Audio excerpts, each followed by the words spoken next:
Alléluia. Alléluia. Alléluia. La maman de la paroisse et le frère Christian, avec l'Assemblée, nous disons merci au Seigneur, à notre nom personnel et au nom de l'Assemblée, au nom de la paroisse Julienne qui nous héberge en ce moment pour notre thème de la quinzaine, à savoir heureux ceux qui ont le cœur pur, car ils verront Dieu. Heureux ceux qui ont le cœur pur, car ils verront Dieu. Heureux nous qui luttons pour avoir le cœur pur, c'est certain, nous verrons Dieu. Et celui qui parle de Dieu parle du Seigneur Jésus-Christ. Ce n'est pas moi qui l'ai dit, c'est Romains 9, verset 5. Que le nom de l'Éternel soit béni. Donc nous sommes venus là pour ce soir. Nous voici. Regardez.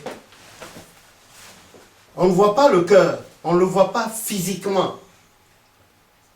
Le cœur, c'est la partie de notre être que le Seigneur, notre Créateur, s'est réservé en nous. Mais en science, on nous montre un muscle qui est quelque part là. Et on a dit que c'est la demeure de Dieu en nous.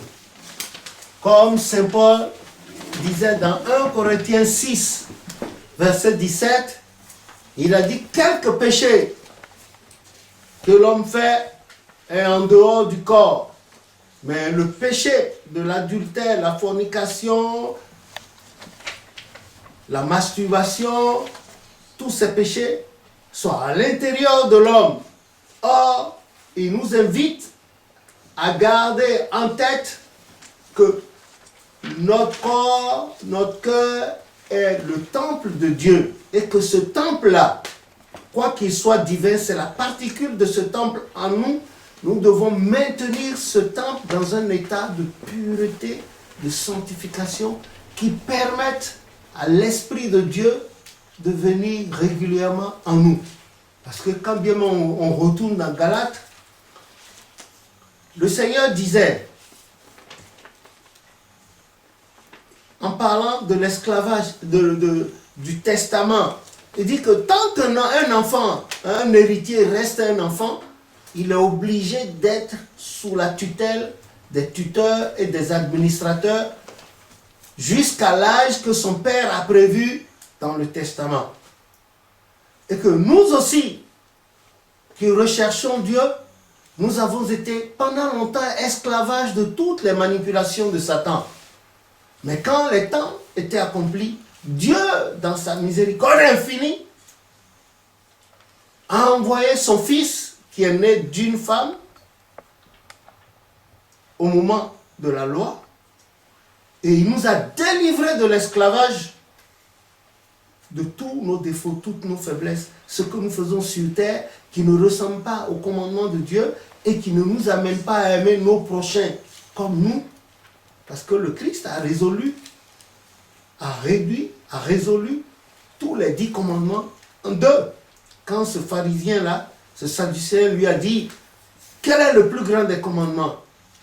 Il a dit, ton Dieu est unique. Tu l'aimeras de tout ton cœur, de toute ton âme, ton esprit, ta force. Et tu aimeras ton prochain comme toi-même. Donc le Seigneur, dans sa miséricorde, a envoyé son Fils, comme a dit Jean 3, 16. Il a envoyé son Fils pour nous délivrer de l'esclavage. Non seulement il nous a délivrés de l'esclavage, mais automatiquement, il nous a rachetés.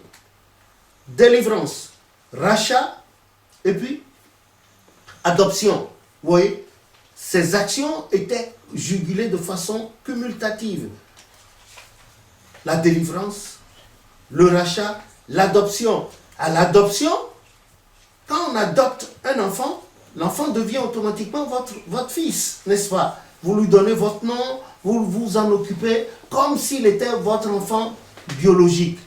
Donc, nous ayant adopté, donc lui étant étant l'héritier du trône, comme a dit Hébreu 1, lui, Jésus, notre Sauveur, étant l'héritier du trône, et nous ayant adoptés, nous devenons automatiquement co-héritiers du trône. Maintenant, pour l'éternel, pour que nous soyons dans l'état qui nous permette d'être réellement co-héritiers, c'est-à-dire l'état spirituel nouveau que nous avons, c'est-à-dire l'anglais dit born again. Donc, il a soufflé l'esprit de son fils, il a soufflé l'esprit de son fils dans nos cœurs. Et nous sommes devenus spontanément, automatiquement, des promus au trône. Voilà la grâce. Et c'est dans cette grâce que nous devons vivre à chaque instant de notre vie. Quand nous vivons dans cette grâce, on dit que nous avons un cœur pur. Nous voilà. Voilà le système dans lequel nous vivons. Dans notre quartier, dans nos quartiers respectivement, dans nos villes, dans nos communes, dans nos mairies, dans les États où nous vivons, les lois des humains, il y en a tellement. Alors que celui qui a créé les cieux et la terre, lui, l'omnipotent, omniscient, omniprésent, dans Exode 20, n'a donné que 10 commandements. Alors qu'avec les hommes, il y a, si on prend le droit, nous avons le droit en général, nous avons le droit civil, le code de procédure du droit civil, nous avons le droit pénal, le code de procédure, il y a tellement de lois. Tellement, il y en a tellement que, même un jour, les gens inventeront la loi qui voudrait que chaque citoyen aille demander la permission dans les communes avant d'emballer la salive. Même avant de péter, chaque citoyen ira demander la permission. Voilà l'esclavage auquel les législateurs humains nous astreignent sous le commandement du malin. Maintenant, Jésus-Christ est venu mettre un terme à tout ça. Il a réduit tout ça. Il nous a donné pour son Père 10 commandements. Et si on réduit les commandements encore, nous avons la partie où nous devons aimer notre Dieu. Le commandement numéro 1. Je suis l'Éternel qui t'est sorti du pays de la servitude en Égypte. Tu m'aimeras, tu aimeras ton Dieu de tout ton cœur, de ton âme. Premier commandement. Deuxième. Tu ne te feras aucune image taillée de quelconque représentation dans les cieux, sur la terre, dans les eaux plus bas que la terre. Troisième, tu n'appelleras pas le nom de ton Dieu en vain, de façon impunie. Quatrième, tu honoreras le sabbat, tu observeras le sabbat. Cinquième, tu honoreras ton père et ta mère. Sixième, tu ne voleras pas, tu ne tueras pas. Septième, tu ne voleras pas.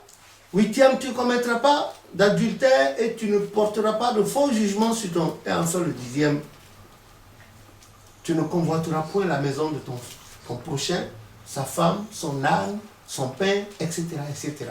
Mais tu peux lui demander si tu en as besoin. Tu ne demanderas pas à ton prochain de te céder sa femme pour la nuit, quand même. Voilà, c'est de ce genre, cet esclavage perpétuel que dénonce Jérémie 10 en disant « N'imitez pas les signes des nations, c'est que de la vanité. » Parce que tout le monde fait, il ne faut pas faire, c'est l'instinct grégaire. Non, la puissance n'existe pas dans le nombre. La puissance existe dans le concentré de ce que vous faites bien devant Dieu. Le monde peut être contre vous, vous vous en foutez. Puisque Jésus me connaît, cela me suffit. Puisque Jésus me connaît, cela me suffit. Puisque Jésus me connaît, cela me suffit. Le monde a beau être contre moi, je suis dans la joie. Amen. Voilà. Ce n'est pas le monde, mais c'est la qualité des rapports avec Dieu. Et on parle de la pureté du cœur. Si on ramène le truc, la Bible est là, la Bible a donné son enseignement. Qu'est-ce que nous en faisons de façon quotidienne?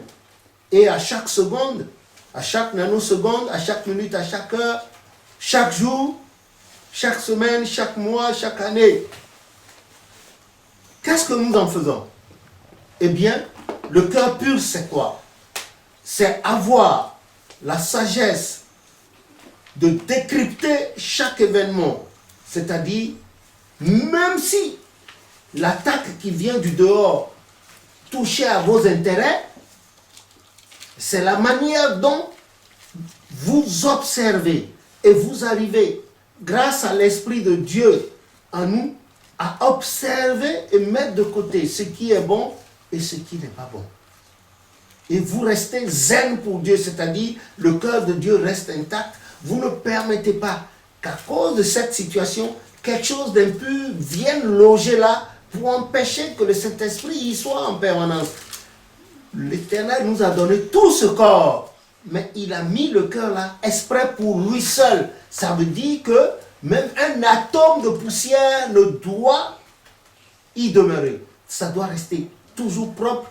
Et c'est la force de garder, à force de ne pas garder ces choses qui emmènent à dire la pureté du cœur. C'est-à-dire, l'enfant a fait, l'Esprit de Dieu vient à toi parce que tu te prépares à ça.